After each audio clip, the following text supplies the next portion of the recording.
बिस्मिल्लाहिर्रहमानिर्रहीम। अस्सलाम वालेकुम। हम मौजूद हैं जी इस वक्त बकरा मंडी में। इत्तफाकन इस साल भी मैं पाकिस्तान में हूँ और ईद के लिए कुर्बानी ढूंढ रहे हैं। ये फातिमा, अतीक भाई, नुमान ये चाचू हैं और ये है जी अयान। तो आज पहला दिन है हमारा। हम आए हैं बकरे देखने। बहुत यानी अच्छे अच्छे किस्म के जानवर आए हैं। प्रोग्राम ये बनाया कि 2 दिन है गर्मी के, इसके बाद मानसून स्टार्ट होने लगा है, तो मानसून से पहले कुर्बानी ले ली जाए, क्योंकि लास्ट ईयर भी ऐसे हुआ था कि बारिशों में हमें जानवर नहीं था मिला। लोग यहाँ से माइग्रेट कर गए थे, जानवर दूसरे शहरों में ले गए थे। यहाँ कुर्बानी बहुत महंगी हो गई थी। तो अभी आपको इनके रेट भी दिखाते हैं और इनकी नस्ल भी बताते हैं।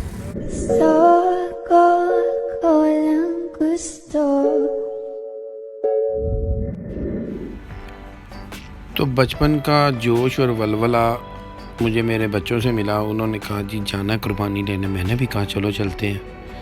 तो घर से निकलते ही कुछ दूर चलते ही गर्मी ने एहसास दिला दिया कि काका की तल। ये यकीन करें कि सिर्फ 15 से 20 मिनट हम वहाँ खड़े थे, इससे ज़्यादा टाइम नहीं रुके हम। तो मैंने बच्चों को बोला कि चलते हैं घर, जब इशा होती है 9 बजे का टाइम होगा तो कुछ थोड़ा सा मौसम ठीक होगा तो फिर हम आएंगे। तो वो बच्चे थे, वो भी मेरी बात में आ गए। मेरा तो ये था बस वो घर आए, फिर उसके बाद देखेंगे क्या करना है। तो 9 बजे फिर मेरा बेटा मुझे कहता पापा चलें कुर्बानी लेने। मैंने कहा पुत्र अस्सलाम वालेकुम, आज रहने दे, कल देखेंगे। 1-2 दिन में बारिश होती है तो फिर जाके देखेंगे। तो जानवर तो बहुत ज़्यादा थे। मेरा स्पेशली दिल होता है कि मैं दुम्बा करूं, क्योंकि मेरे जो ग्रैंडफादर थे, मेरे दादा वो, उनको दुम्बा बहुत पसंद था। और लास्ट 3 साल से मैं दुम्बा ही कर रहा हूँ। तो यहाँ जानवर देखें बहुत प्यारे हैं, मर्ज़ी के जानवर मिल सकते थे, लेकिन गर्मी इतनी थी कि मैंने यही यानी फ़ील करवाया कि घर चलते हैं, शाम को आएंगे फिर देखेंगे। मतलब कुछ भी समझ में नहीं था आ रहा, इतना टेम्परेचर था। 52-53 में। फातिमा की हालत आप देखें ज़रा, सीना आ रहा था इसको। और अब ये बस यही कह रही थी कि जानवर ले लें, बस हमने बैल लेके जाना है घर में। तो वहाँ से हम आ गए घर। तो मैंने इनको एक ऑफ़र की, मैंने कहा चलो रास्ते में चलते ना, हम एक ठंडा शरबत मिलता है यहाँ से, वो पीते हैं। वैसे तो बच्चे आजकल के जो है ना वो शरबत नहीं पीते, वो पीते हैं कोल्ड ड्रिंक। इनको कोक चाहिए या जूस वगैरह चाहिए। तो मैं इनको देसी एक स्टाइल है वहाँ ले गया था शरबत के लिए, तो वो मैं आपको दिखाता हूँ, चलते हैं वहाँ। ये जी गुजरांवाला का पहलवानी शरबत है। यहाँ इसमें 100 किस्म के उसमें वो चीज़ें डाली जाती हैं जो बच्चे बिल्कुल नहीं पीते।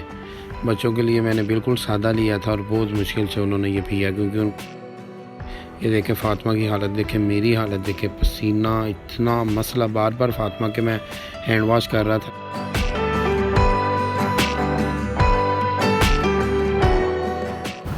अस्सलाम वालेकुम। डे 2 है। डे 2 इसलिए कि इसमें एक दिन का और गैप था। हम उस दिन वीडियो बनाने के लिए निकले थे, बकरा ईद स्पेशल ब्लॉग था। गर्मी तकरीबन 48 था टेम्परेचर और फील लाइक था 52-53। तो बच्चे भी साथ थे। मैं ज़्यादा से ज़्यादा सिर्फ 15 से 20 मिनट बाहर रह सका था। मैंने उनको शरबत पिलाया, ठंडा था, और मैं उनको घर ले गया। मैंने कहा 9 बजे चलेंगे। जब एसी में आप चले जाएँ तो फिर दोबारा आपसे नहीं निकला जाता। तो रात की यहाँ बारिश हुई है। बारिश के बाद अब मैं निकला हूँ। फिर एक जगह पता चला कि उनके पास अच्छे बकरे, छतरे जिसको कहते हैं, हमारे यहाँ छतरे जो है ना वो ज़्यादा खुश होके उसकी कुर्बानी की जाती है। वैसे तो सब अपनी मर्ज़ी से करते हैं। लास्ट 3 ईयर से मैं दुम्बा कर रहा हूँ। दुम्बा मेरे दादा बू को भी बहुत पसंद था और मुझे भी दुम्बा बहुत पसंद है। तो लेट्स सी, देखते हैं वो कैसी कुर्बानी है जो हम देखने जा रहे हैं। ये है जी स्पेशल टैलेंट जो पाकिस्तानी अवाम में पाया जाता है। एक हाथ से बाइक चलती है और एक हाथ से फ़ोन सुना जा रहा है। तो मना करने के बावजूद भी नहीं, ज़रूरी फ़ोन है या जो भी है, फ़ोन ने बंद किया। और ये यू टर्न पे भी कॉल चल रही है, सिंगल हैंड ड्राइविंग हो रही है। तो मैं इसको बता रहा था कि मैं तुम्हारा जो ये स्किल है, टैलेंट है, मैं सबको बता रहा हूँ कि ऐसे बाइक चलती है। ये थे जी वो जानवर जो मैं देखने आया था। प्यारे थे माशाल्लाह, लेकिन थोड़े से महंगे बता रहे थे, जिसकी वजह से बात नहीं बनी। तो